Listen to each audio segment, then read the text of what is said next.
mar ODM en mar jite mana kar jot mar jatend piny.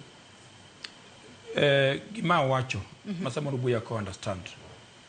Wacho ni Homa Bay jogo moyier te e Homa Bay oyier gi i ODM. Mano nyiso ni chama mar ODM nigi teko i Homa Bay. Mane ma wacho. To achaka nuoyo kendo gima na wacho. Ni wanga no wacho ni jogo madipono bedi nek mar Mheshimiwa Ng'ondowere kik nyon liel. Onge kama wango wacho ni jo UDA kik dhi liel. Abenyo ngegi. Sirikal no wacho ni sirikal ong'eyo weche motudore kod nek mar Ng'ondowere. Wango wacho katicha ni kaka no ne liel jaskoyo. Kikone ng'ato moro ni jauda ni biro bende kama party leader nitie. Manto it is here. Well, doki buya. Adoki one by one.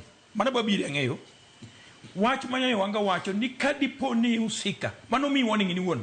Kik dhi liendro ka jida kinde ng'ato ticha kidhi liende. Mano nyochi warning ni ng'ata madipono usika. Tadire mantie gi ni public. Sama ng'ato wacho na biro manyo Ng'ondowere e boma otelo mbele. Kama manyo Ng'ondowere kamoro boma nyaka Nairobi. No wacho ko ng'ango. To joma no Ng'ondowere yanyala ko kagilaro kom mar ODM ma Homa Bay. Koro mano koro ming'eno e bada ni wachi. Ana wacho mang'eyo ni ng'ato nyowacho no Ng'ondowere na biro manya kiboma to bahati mbaya Ng'ondowere to. Ero Ng'ondowere jo manyre gi moko wacho no manje moko Homa Bay kucha. Ane wacho na ka gibegi to. Chaku gi oduka. Iwinjo.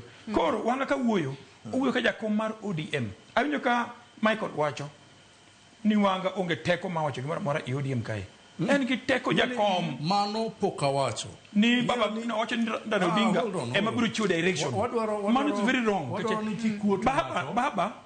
Baba no listen Michael mangato wacho I wacho ni wanga wacho no unge teko wacho very clearly ni Homa Bay en mar wate jok modak e Homa Bay ka ngato oluonge kan liel otimore kata janeko bire liel kata guogi iwinjo gima wacho wacho ni nitie bit mi wacho ni jakom kende nyalo golo ji ODM jakom kende nyalo golo ji ODM nyaka wang'eni wanga no e jakom mar ODM to en mo mi jakom briefing magi matimre to en mo ngiso jakom ni magi ma otimore omiyo en gi teko mangiso jo Homa Bay ni kadipo ni usika wach maliel monen gi haki mar ariyo kibiro Zanzibar Ruto nyo biro Nyanza wa nyewa bunge te ma Homa Bay gi Migori bedo piny mowacho ni warwak wendo wamiye luru makare kende diwinyi nadi kamolo tinga wuok odhi